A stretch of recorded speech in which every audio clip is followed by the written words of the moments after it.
Tout à l'heure, nous avons chanté un chant.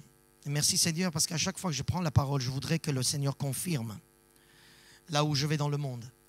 Et aujourd'hui, le Seigneur a confirmé ce que je voulais, ce que j'avais préparé, en tout cas ce qu'il avait mis dans mon cœur.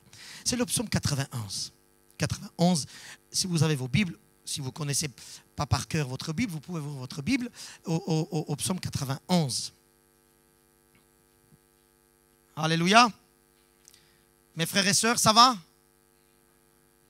C'est tout? Qui est dans cette salle, là, présent, qui peut dire à haute voix, comme ça, un coup de tête comme ça, à haute voix, qu'il aime Jésus plus que tout?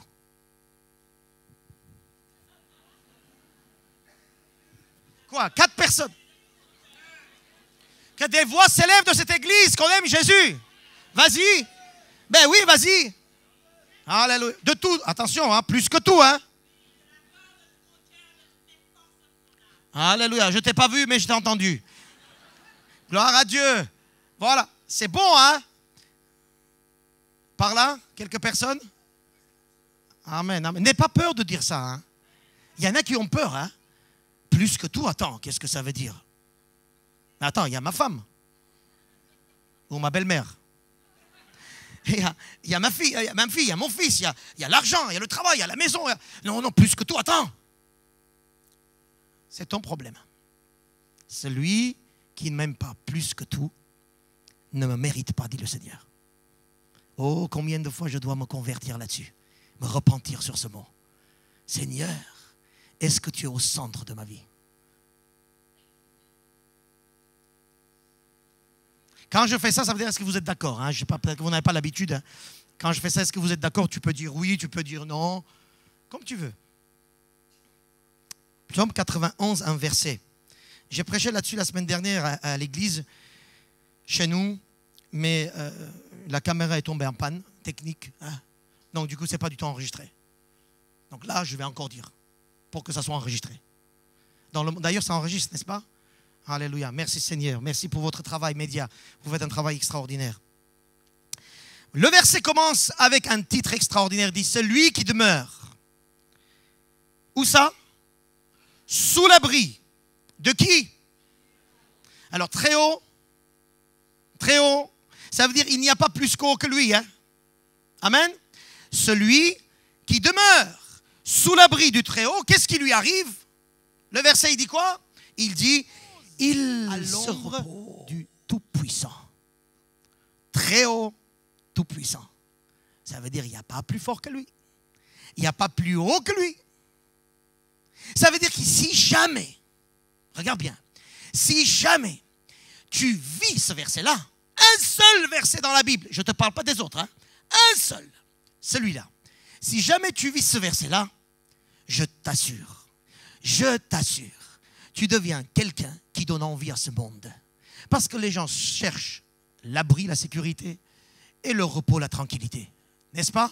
Bientôt vous allez en vacances. Je t'assure, tu vas aller en vacances. Tu vas revenir, tu vas être la même chose. Il n'y a rien qui va changer. Là-bas, c'est le soleil ou la montagne comme tu veux. Mais tu reviens, tes problèmes sont là. Mais le verset dit la chose suivante. Celui qui demeure sous l'abri du Très-Haut repose à l'ombre du Tout-Puissant. Excuse-moi pour. Alors, mettez s'il vous plaît votre main comme ça. J'aime beaucoup ça. Toute la semaine dernière, j'ai fait ça. Cette semaine aussi, j'ai fait ça. Mettez la main comme ça sur vous, s'il vous plaît. Allez. Alléluia. Alléluia. Regardez votre main. Regardez votre main comme ça. Commencez à croire que ça, c'est la main. Image, hein, bien sûr, c'est une image. Commencez à croire que ça, c'est la main du Tout-Puissant.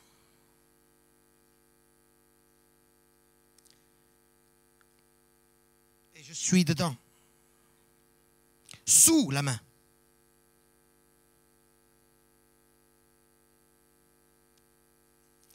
Et si je suis sous la main, je suis protégé par le Tout-Puissant. Et je suis, puisque protégé, je suis au repos. Je n'ai pas d'autres inquiétudes. Parce que si le Tout-Puissant me protège, qui pourra être contre moi? Si je suis sous la main du Tout-Puissant, qui peut s'approcher de moi? Si je marche sous la main de Tout-Puissant, à ton avis, où je vais? Je vais vers le repos de Tout-Puissant. Le repos, la tranquillité, la paix, sous la main de Tout-Puissant. Je t'aime, Seigneur. Je t'adore, Seigneur. Parce que si toi, tu mets la main sur moi, personne ne peut l'enlever.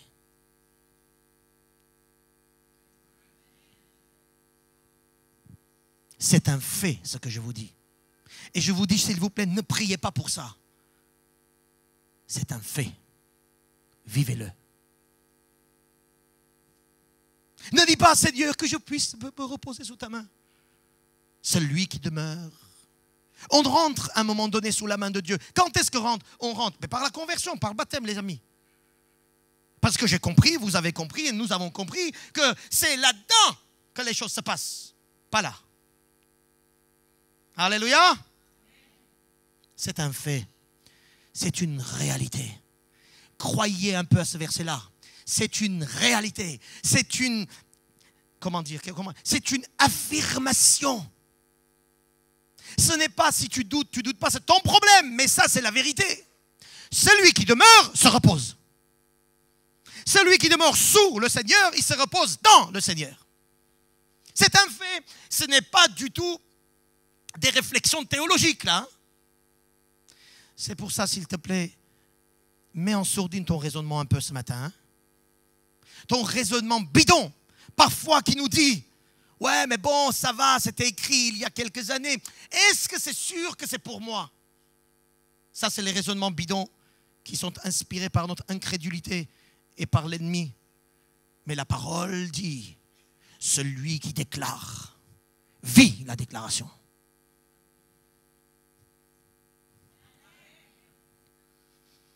Alors, je rentre sous l'abri de Tout-Puissant parce que je comprends qu'il est le tout très haut.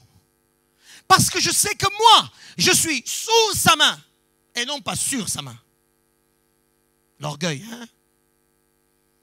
La Bible dit que, mais moi je dis que. Quoi? Si le Tout-Puissant déclare quelque chose, mon ami, tu es ou sous le Tout-Puissant, ou tu es loin de Tout-Puissant. Si je suis sous la main, c'est que je reconnais mon humilité. Je reconnais que c'est lui le chef. Je reconnais que c'est lui le Seigneur. Je reconnais que c'est lui qui a l'ordre à me donner. Ce n'est pas moi, ce n'est pas moi. Non, c'est lui. Je reconnais. C'est pour ça que c'est lui qui demeure. Il faut qu'il d'abord se dise, Seigneur, toi et non pas moi. Vous pouvez dire des alléluia. Hein? Oui. Mais attention, dis le vrai. Hein? Je suis sous la main parce que j'ai compris que ma main en moi ne m'a jamais protégé.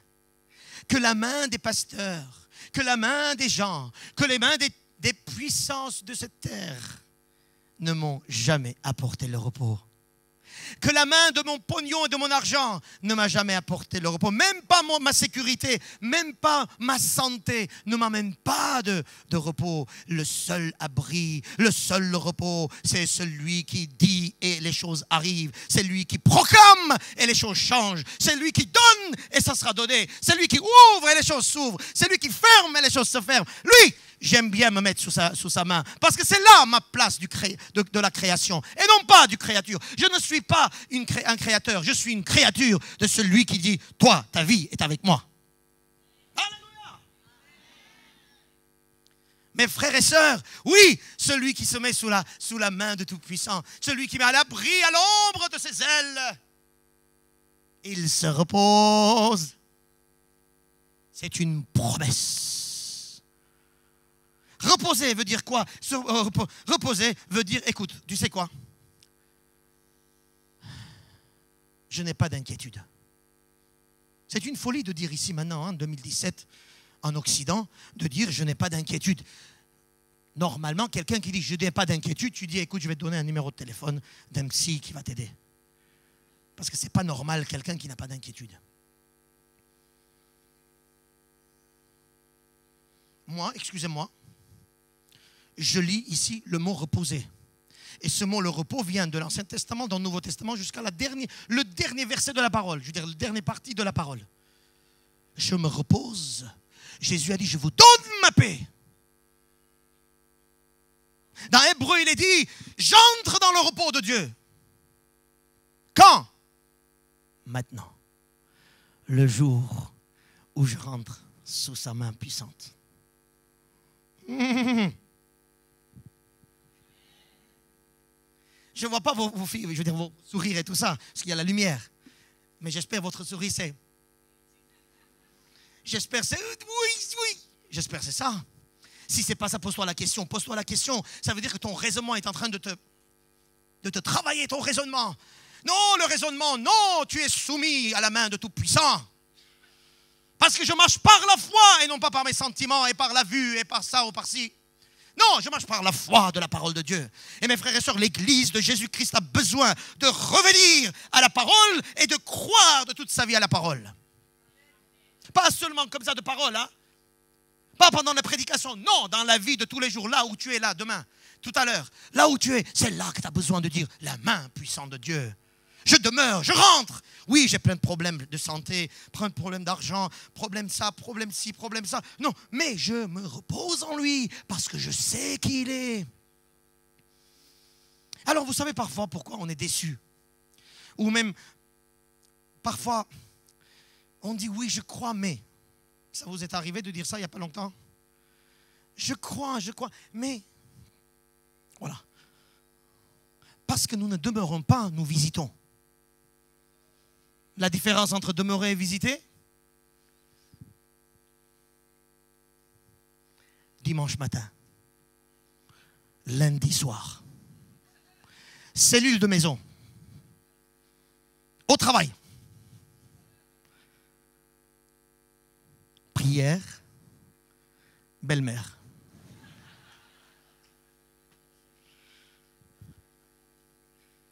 Hey! Le Seigneur a dit celui qui me suit, hein? Le verset, il dit celui qui demeure et non pas celui qui visite les dimanches. On ne visite pas le Seigneur. Oui, j'ai visité une fois, mais j'ai décidé de demeurer parce que je n'ai pas trouvé quelqu'un d'autre mieux que lui. Oui, je rentre un jour comme toi, tu visites l'église. Écoute, visiter, ça ne veut rien dire. Je vais à l'église tout le temps. Ah bon, quand? Pâques, Noël, mariage. Enterrement, j'aime pas trop. C'est quoi ça? Ce n'est pas une visite, une demeure, c'est une visite. Et nous les chrétiens, nous savons ce jeu-là, très bien d'ailleurs. Je dois me repentir de ça. Qui est d'accord avec moi? Qui est d'accord avec moi pour me repentir de ça? Oh Seigneur, oh, vous savez combien je pleure quand je vois sa main est là-bas. Et moi, je suis en train de m'occuper de quelque chose qui n'a aucun sens. Mais là, je prends plaisir parce que le péché nous amène toujours au plaisir de répondre par la colère à une personne. Ça fait... Oh, je me suis bien vidé, hein. Mais la main est là-bas. Non, Seigneur, excuse-moi, Seigneur, pardonne-moi, Seigneur, parce que si je demeure, je me repose. C'est le verset de titre de tout le psaume. Il y a des promesses extraordinaires pour celui qui se repose, pour celui qui entre et demeure dans le Seigneur. Ces promesses-là, nous les savons, mais nous vivons peut-être pas tout le temps. Et je suis là pour vous dire, l'Église de Jésus-Christ, je ne vais pas dire s'il vous plaît, hein. Ce n'est pas s'il vous plaît, non, c'est un ordre. L'Église de Jésus-Christ demeure sous la main de Tout-Puissant. Et si l'Église de Jésus-Christ demeure sous la main de Tout-Puissant, je vous assure que cette Église brille dans les ténèbres. Cette Église porte des fruits. Cette Église commence à dire des choses. Regardez la proclamation. L'Éternel est mon refuge et ma forteresse. Je le dis. Cette Église ne va pas dire des choses. Ouais, mais bon, quand même. Non. Quelqu'un qui demeure sous l'abri du Très-Haut, c'est quelqu'un qui va proclamer. C'est quelqu'un qui ne va pas dire, ouais, mais bon, aujourd'hui, je ne vais pas bien, je ne sais pas pourquoi. Non, il va dire, aujourd'hui, je suis dans le repos de Dieu parce qu'il m'a promis d'être avec moi. Et mon corps se tait dans la présence de Dieu. Mon raisonnement se tait dans la présence de Dieu parce que je dis la parole de Dieu. Proclamez, mes frères et sœurs. Qu'est-ce que tu dis? 24 heures sur 24, qu'est-ce que nous disons? Pardonne-moi, Seigneur, qui veut se repentir avec moi là-dessus. Mes paroles ne correspondent pas à ta puissance. Mes paroles correspondent à la peur, à l'inquiétude. Qu'est-ce que je vais devenir? Et après comment? Et après comment? Mais écoute, demeure sous la main de Dieu. Tu verras ce que tu diras. Parce que quand tu es sous la main de Dieu, l'Esprit de Dieu te fait dire des choses. Et qu'est-ce qu'il te dit? Des choses puissantes. Alléluia! Un grand alléluia, s'il vous plaît. Oh là là. Encore combien de temps? Michel, mon frère, je dois finir. Ah, voilà, très bien. Alléluia. Je dis à l'Éternel, il est ma forteresse. Et qu'est-ce qu'il te fait? Il te délivre, il te couvrira, tu ne craindras pas. Tu ne seras pas dans la confusion, etc., etc. Plein de promesses. À vous de vivre cela. Mais ça commence par quelque part, quand tu décides d'entrer en Jésus-Christ, quand tu décides de proclamer que Jésus-Christ, il a toute la domination sur le ciel et sur la terre. Il l'a dit, j'ai toute la domination, il a dit, alléluia, aucune maladie viendra contre moi, aucune attaque peut venir contre moi. S'ils arrivent, le Seigneur dit, sous la main, tu es au repos. Je ne dis pas qu'on n'aura pas de problème, hein. Je dis dans les problèmes, ça me suffit. Dans le problème,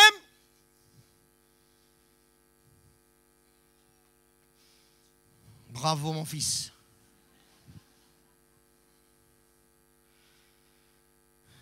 Je proclame.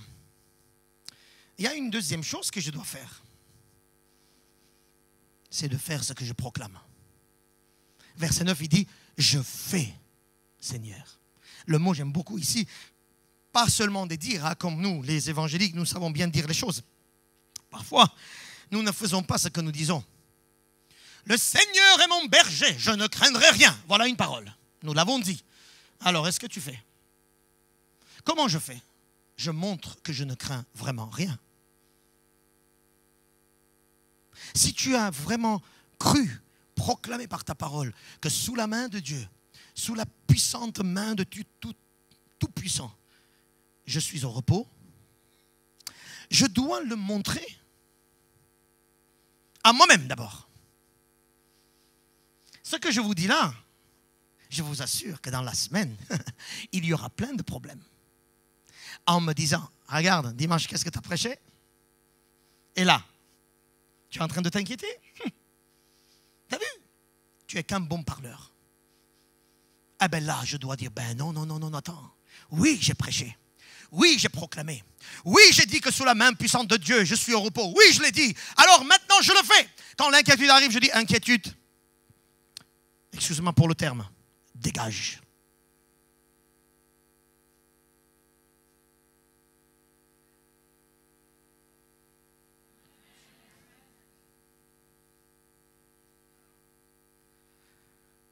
Je vais dire plein de choses, mais j'arrête. Verset 14, je termine. Tout ça pourquoi? C'est le cœur, puisqu'il m'aime, je le délivrerai. Alors en version arménienne, c'est excellent, j'ai trouvé. Il dit, puisqu'il est attiré par moi. Le mot aimer, il est traduit par, il est attiré par moi. Donc en fait, puisque dans son cœur, il me désire. Alors, j'ai posé la question à moi-même. Tu désires Jésus, à quelle limite? On aime tous Jésus, en tout cas les chrétiens. Mais où sont les limites? Je vais terminer. Sous la main puissante de Dieu, tu es appelé à entrer, à demeurer, et tu verras les résultats du repos, de protection, de force que le Seigneur a promis à chacun, puisque c'est un fait. Mais attention, pour y entrer, tu dois unir. Alors là, c'est une chose que je suis en train de travailler dessus. Je n'ai pas fini encore, mais parce que la Bible parle beaucoup. Tu dois synchroniser. Ça, c'est un peu langage informatique. Synchroniser ta parole, ton action et ton cœur. Si les trois sont synchronisés sur la parole de Dieu, tu deviens une bombe. Le problème, c'est que ton cœur est ailleurs. Ta parole dit autre chose et tu fais autre chose. Voilà. Voilà le problème. Le Seigneur dit non, si tu es sous la main puissante de Dieu, mais regarde, rien ne t'arrivera. Tu ne craindras rien parce que tu es au repos de Dieu. Mais trois choses doivent synchroniser. Parole, action et cœur. Alors voilà, je termine avec ça en vous disant, mes amis, cette semaine et jusqu'à la fin de votre vie, travaillons sur mon cœur. Qu'est-ce que je dis au fond de moi? Qu'est-ce que je pense au fond de moi? Et est-ce que vraiment je crois après ce que je dis? Est-ce que ma parole correspond au cœur? Et après, est-ce que mes actions correspondent à ce que je vois et ce que je dis? Les trois choses, s'ils ne sont pas synchronisées, nous allons avoir des gros problèmes. C'est pour ça des déceptions. Parce que les trois choses ne sont pas synchronisées. Si les trois sont synchronisées, celui qui demeure sous l'abri du Très-Haut repose à l'ombre de Tout-Puissant. À toi toute la gloire, ô Tout-Puissant.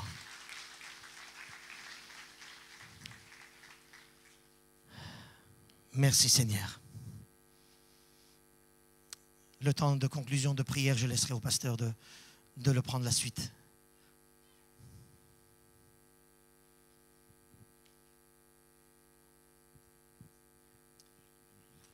Nous te sommes reconnaissants, Seigneur, pour ton amour, ta bonté. Merci pour le message qui nous a été adressé ce matin, à nous placer sous ta main et à te faire confiance. Merci parce que tu parles à chacun et à chacune d'entre nous. Merci de permettre à toute cette semaine de trouver les prolongements de ce message et de nous aider à le décliner dans nos responsabilités, dans notre quotidien, dans notre travail, dans notre famille, dans nos loisirs, dans tout ce que nous faisons. Aide-nous, Seigneur, à être cohérents, à être simples devant toi, à être intègres, à être sérieux, sincères, honnêtes. Nous reconnaissons, Seigneur, que nous sommes parfois, souvent, loin de cette main. Et nous le confessons humblement ce matin. Et nous pensons à tous les amis qui sont là aussi et qui peuvent se sentir interpellés. Merci parce que tu n'as pas de favoris. Nous sommes tous aimés de toi. Et tu nous accueilles chacun et chacune. Mais c'est une occasion aujourd'hui de nous placer de manière consciente sous ta main.